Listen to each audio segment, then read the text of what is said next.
The second epistle of Peter, chapter 2, verses 1 to 22.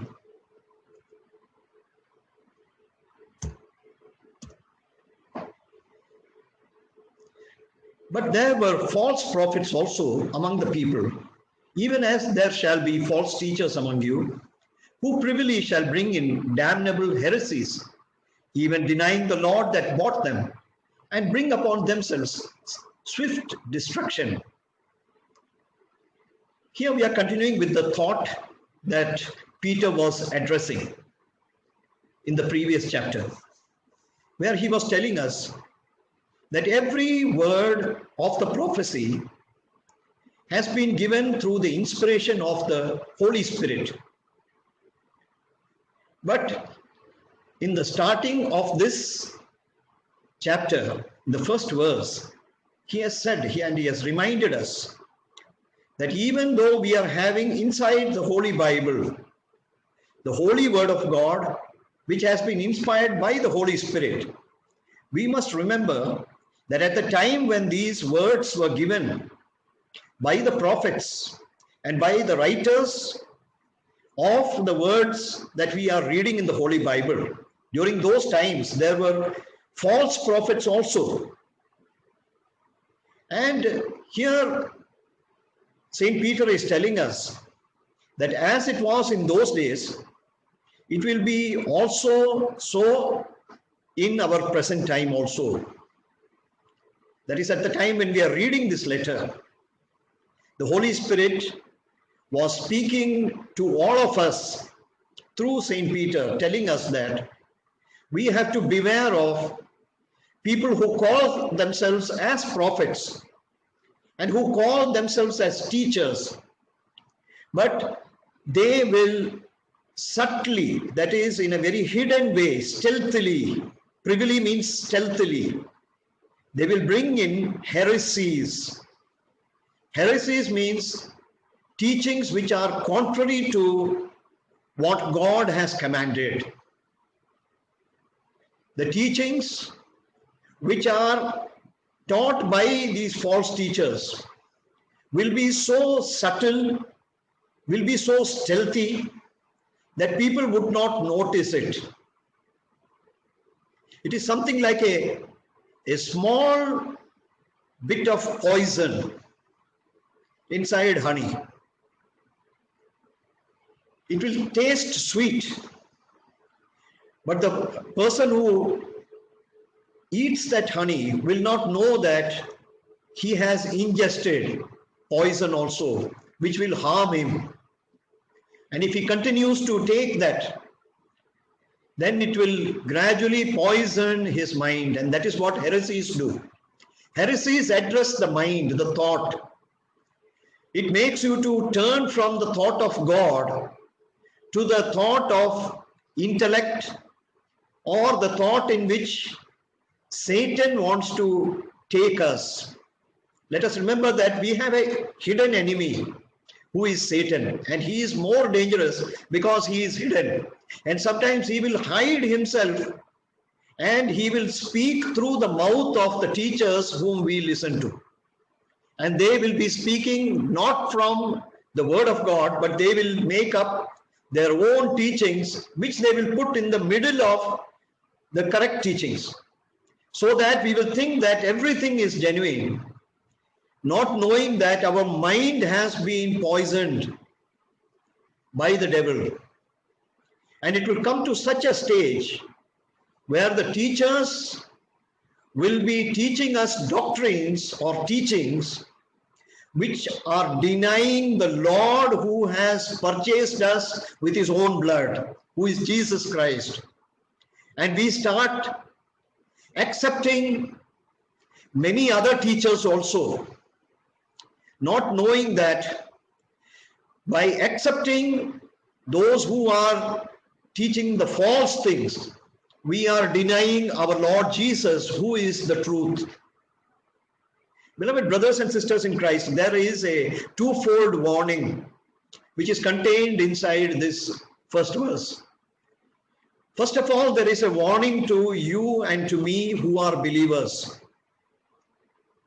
even though we may be attending a church, even though we may be listening to people who we have heard are men of God, we have to be careful about every teaching, every new teaching that is given to us, which is departing from the old teachings that we had already received and we have tested and we have found is true. If we find a new teaching, we have to test it in the light of the Word of God, because there can be no contradiction in the Word of God. If the teacher is teaching us something which is contrary to even one verse in the holy Word of God, we can know that it is a heresy. And that is the precise reason why God has designed it in such a way that He has given us the holy Word of God, which can be read by any person who has studied even up to high school. This entire Bible can be read in 72 hours. How do I know that it can be read in 72 hours? Because we find that there are many audio Bibles, and we will find that the length of the audio Bible, that is the narration, the people who read the Bible, we will find that the total length of the narration in the form of reading, it will not exceed 72 hours. And it is made so simple that even a child who is in high school can easily understand the word which is contained here. So there is no excuse for us who are believers. We have to open the Bible and test every doctrine which is given, every new teaching that is given, to examine whether it is in conformity or is it consistent with the Word of God. We have to accept only what is conforming to what is written in the Word of God, because God has given us this Bible as our manual, as our handbook, so that we can test every teaching. So this is the first warning that is given to the believers. The second warning which is given is to those among us who will become teachers as we grow in the knowledge of the word. Here the Lord is telling us that whenever we get an inspiration to talk something which is new, which we have not heard about, and we presume that this is what the Bible is trying to tell us, we have to see whether there is a consistency with the remaining part of the Bible. Because if we do not do that, we will end up by teaching false doctrines. We will be giving heresies. And here one word is used, damnable. Damnable means that it will lead people to condemnation. It will lead people to hell. And it will lead the teacher as well as those who are learning will end up in the condemnation of God. And that is why it is a damnable heresy. We have to beware of that. And such teachers, here it is given, that they will bring upon themselves swift destruction. There will be a swift destruction to them. But the sad part is that many people who follow these teachings, they also will be destroyed along with the teachers. And here we are finding in verse 2 that many shall follow their pernicious ways, by reason of whom the way of truth shall be evil spoken of. And through covetousness shall they with feigned words make merchandise of you, whose judgment now for a long time lingereth not, and their damnation slumbereth not. So here verse 2 is making it very clear as a word which has been told in advance by Saint Peter, who was living in the first century. But this verse is applicable to our present time also. There are many teachings which have crept into the church, and that is bringing a corruption of the word which has been given by the word of God. The teachings of God have been corrupted by the teachings of men. And here the word which is used is pernicious. Pernicious means a stealthy way of doing some harm. It will not be very loud. There will not be a big clatter. People, they will think, they will go in the flow of the teaching and they will get deceived. But if we follow the ways which are taught by these false teachers, it will end up that the way of truth shall be evil spoken of. People will start seeing in the world that the ways of Christians are not different from the ways of the world, probably even more evil than the ways of the world.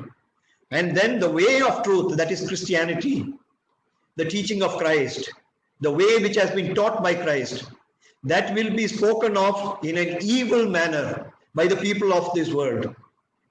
And here it is written about the teachers that there is a motive. Why the teachers, they teach us these things? It is through covetousness. They are longing to get something out of you. They want to take advantage of you. And here it is written, that is with feigned words. That means they are insincere words. They do not know, they do not feel what they are saying. In their heart of hearts, they know that what they are telling is wrong. But they pretend as though they know the meaning. And they will make a merchandise. They will use the gospel. They will use the word of God to earn money for themselves, to give advertisement for themselves, so that they can get huge number of people and become wealthy through the money which those people may give by way of offerings and by way of tithes. It has already been spoken in advance, beloved brothers and sisters, and we are seeing this coming to true in our generation. We are finding many television evangelists also who advertise themselves, and we know that what they are teaching is contrary to the lifestyle which they are living.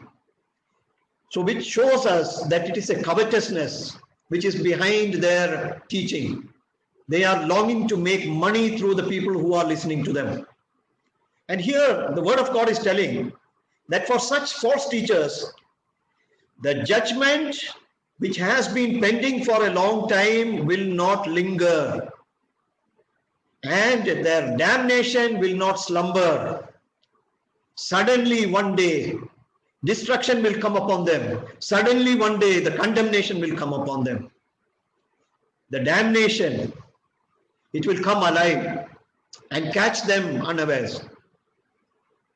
Verse 4, for if God spared not the angels that sinned, but cast them down to hell and delivered them into chains of darkness, to be reserved unto judgment, and spared not the old world, but saved Noah, the eighth person, a preacher of righteousness, bringing in the flood upon the world of the ungodly, and turning the cities of Sodom and Gomorrah into ashes, condemned them with an overthrow, making them an example unto those that after should live ungodly, and delivered just Lot, vexed with the filthy conversation of the wicked. For that righteous man dwelling among them, in seeing and hearing, vexed his righteous soul from day to day with their unlawful deeds. Here Saint Peter is pointing to three examples which we are seeing in the Old Testament. First of all, it is about the angels. Before even man was created, God had created the angels. And here Saint Peter is telling that those angels who did not do the will of God and sinned, they were cast down into hell, and they have been kept ready for a condemnation which is going to come upon them. We do not know much about what is the way in which the angels, they rebelled against God. Not much is revealed in the Holy Bible. But we can know one thing, that is Lucifer, who is Satan. He was the chief among the angels, and he rebelled against the will of God and tried to exalt himself. And because of that, he was thrown down from heaven, and he has been kept reserved for judgment. It is written over here. He is in the chain of darkness. That means he cannot come into the inner circle of God anymore. And another example which is given is that the old world, that is before the floods, the old world which existed, it sinned so much that God, he even repented having created man when he saw the wickedness. And so he decided to destroy the world. But he spared Noah and his family. There were only 8 people who were saved in that flood. And the reason why Noah was saved was because he was righteous. In his generation, he was righteous. God will never punish the righteous along with those who are those who are unjust. He will never punish those who are doing his will, even though they are dwelling in the midst of a wicked number of people. And that is why Noah was allowed to escape along with his family members, totally 8 of them, because he was a preacher of righteousness. But he brought the flood upon the others and destroyed them totally, so that all the godly people, they perished, the ungodly people, they perished in the flood. And the third example which St. Peter is telling is about Sodom and Gomorrah. We know that Lot was living in Sodom and Gomorrah, but God sent his angel and rescued Lot, who was a righteous soul and who was much grieved by the wickedness that he saw around him. God saved Lot, but he reduced Sodom and Gomorrah into a pile of ashes. And the reason why he did that is mentioned in the 6th verse. It is to give us an example that we should not lead such ungodly lives. The 9th verse is telling, the Lord knoweth how to deliver the godly out of temptations, and to reserve the unjust unto the day of judgment to be punished. So as I told you, even though we may be living among a wicked people, it is possible for us to escape the punishment which is coming upon the wicked by leading a godly life. And here the word which is used is godly, because God, he gives us a way to escape out of every temptation. And that is contained in the holy word of God, which we are meditating. If the holy word of God, it transforms us, and we willingly submit ourselves to the correction which is given by the word of God, then only we can become godly. But those who do not conform to the standards of God, the standards of holiness of God, they will be punished. They are reserved for a day of punishment, it is written here. And who are the people who will be punished? Verse 10, chiefly them that walk after the flesh in the lust of uncleanness and despise government. Presumptuous are they, self-willed. They are not afraid to speak evil of dignities.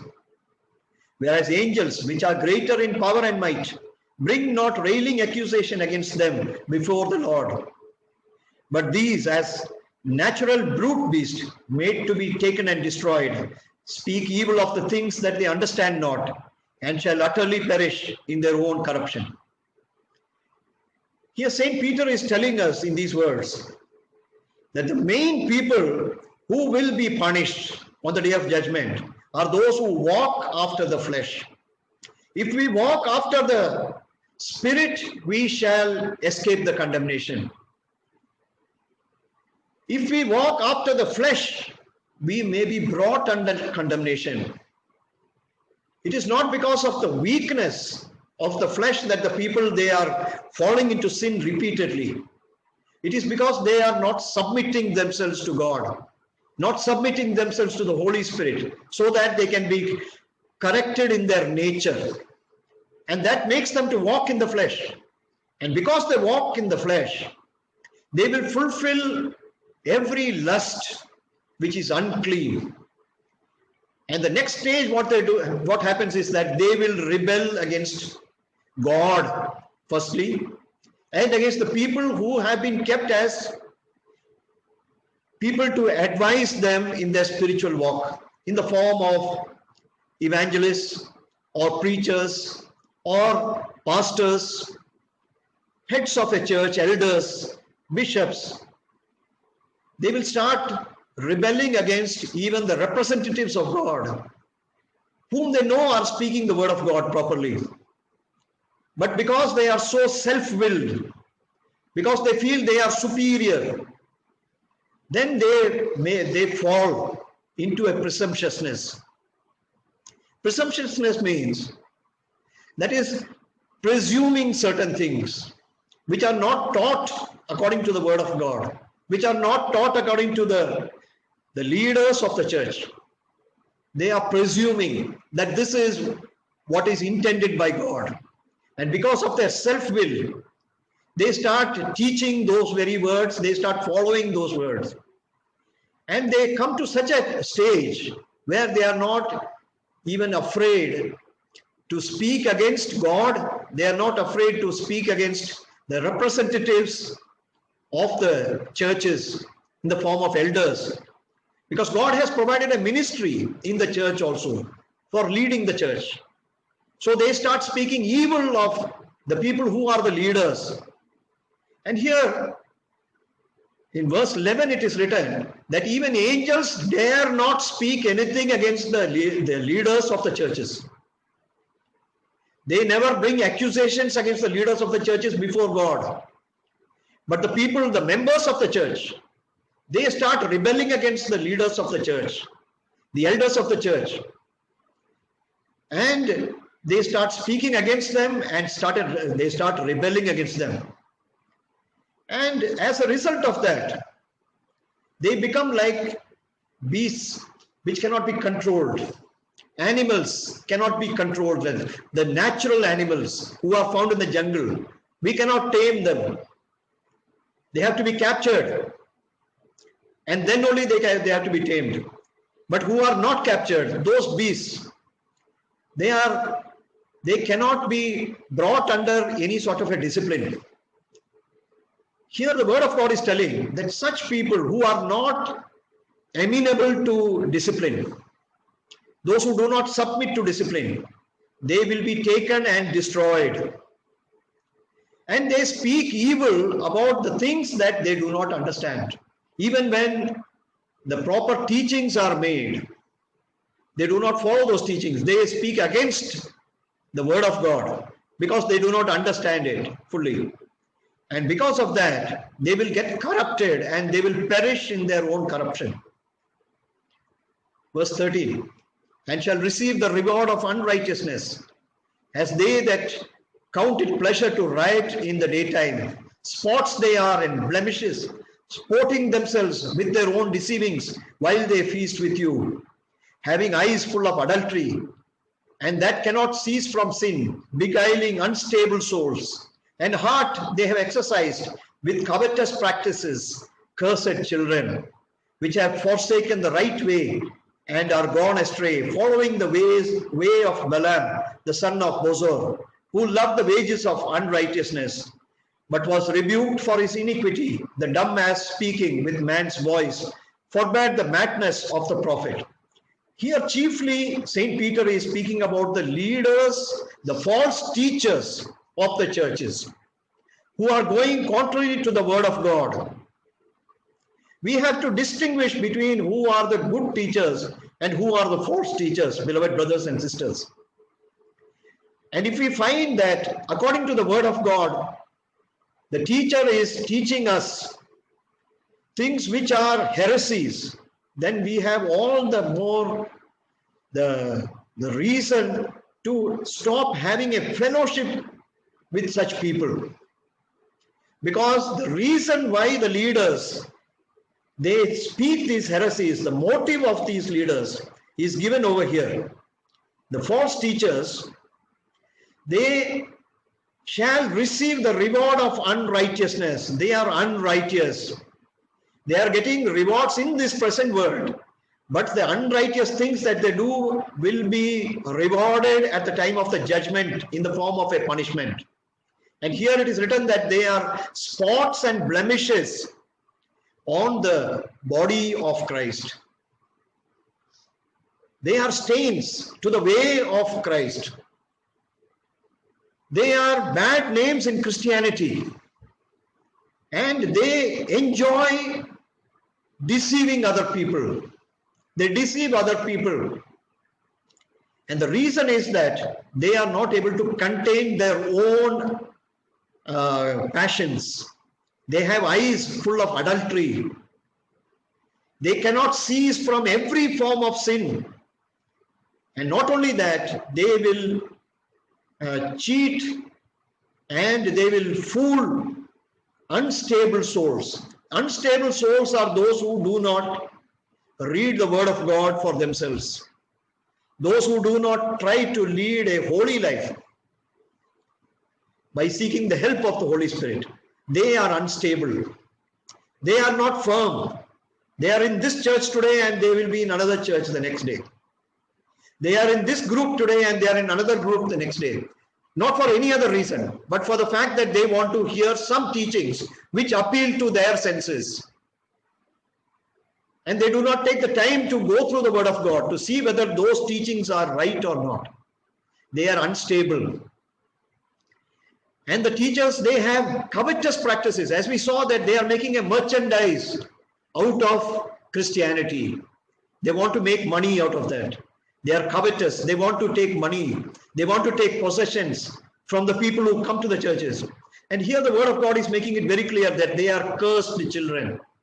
God had made them as children, but now they have gone into a curse.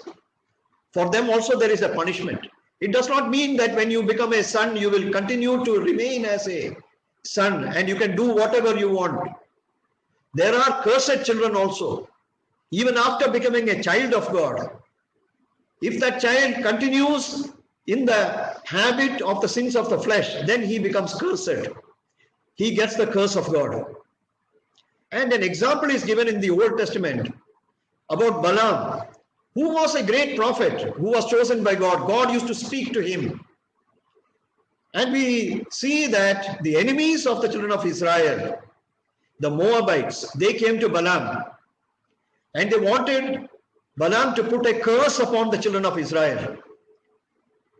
And Balaam went with these people and attempted to curse the children of Israel because he was given rewards. In the end, he did not succeed in cursing the children of Israel, but he gave a plan to the Moabites by which the Israelites could be brought under a curse, and that is by making them to fornicate and tempting them to go into idolatries. That advice was given by Balaam. And so it is possible even for a great prophet to fall into the temptation of bribes. And here all the teachers of the way of God are cautioned about the way of Balaam. And here it is written that this Balaam, who was speaking on behalf of God, he became so stupid that it took an ass to speak to him. An ass, an animal which we say does not have any sense. A dumb ass spoke because he could no longer hear the word of God. So only an ass's voice could be heard by him because he was mad. He became mad. His senses could not think rationally because of the bribes which were offered by the king of Moab. In verse 17, these are wells without water, clouds that are carried with a tempest, to whom the mist of darkness is reserved forever.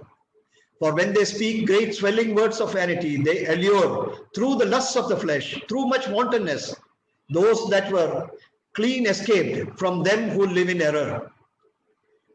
While they promise them liberty, they themselves are the servants of corruption. For of whom a man is overcome, of the same is he brought in bondage.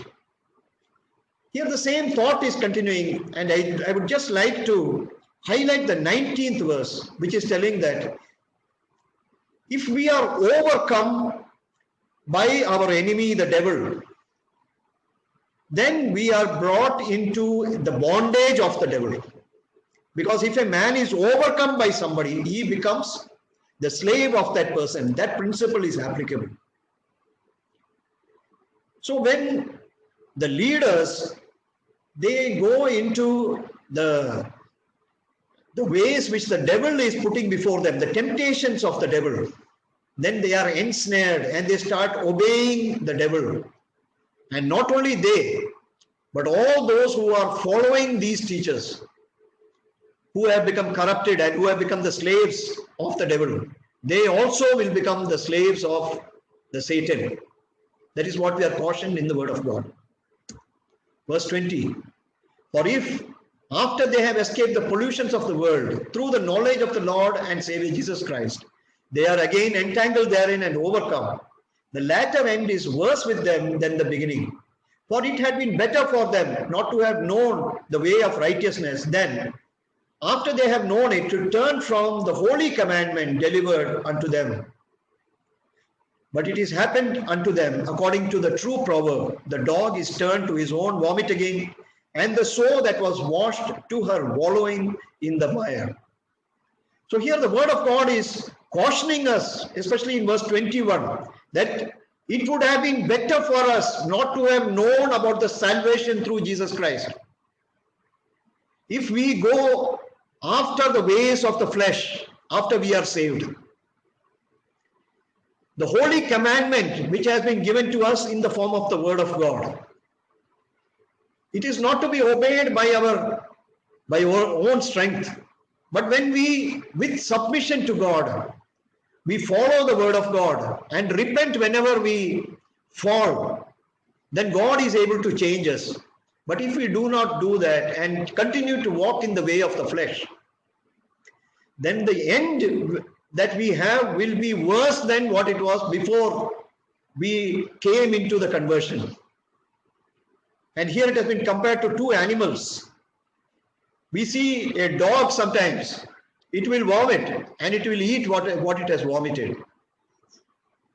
And a pig, its nature is such that it can never be clean. When it sees a mire or a clay, that is, or a marshy land with water, it will go again into that ditch. But God has made us as sheep, of whom the shepherd is Jesus Christ. So we have to exhibit the qualities of the sheep. And that is possible only when we remove the nature of the old person from within us. And that is possible, beloved brothers and sisters. It is possible for God to change us completely. We are seeing so many examples even in our in this world itself, where great sinners, they converted and turned from their ways and they became saints. Beloved brothers and sisters, that is what God wants us to be. He does not want us to be again entangled in the lusts that we were entangled in before we came to God. For this, may God strengthen us and lead us and make us holy in our ways. Amen. Let us pray. Heavenly Father, we thank you for your word, O Lord. We ask you to, Lord, continue to deal with us, O Father. Remove all the rebelliousness that is there within us, O Lord, which rebels against the word, O Lord. Father, help us, O Lord, to keep in remembrance what you have taught us, O Lord. Help us so that we are not led with every teaching which is brought by Satan through men, O Lord. But help us to examine every teaching, whether it is true in the light of the word of God. And we ask you that you give us wisdom so that we are able to discern what are the true teachings and what are the false teaching. For this, O Lord, we submit ourselves, our mind, O Lord, and our thoughts and our heart into your hands. We ask you to lead us and guide us and make us holy, O Lord, because you are fashioning us into holy people. Thank you for listening to our prayers. In Jesus' name we pray.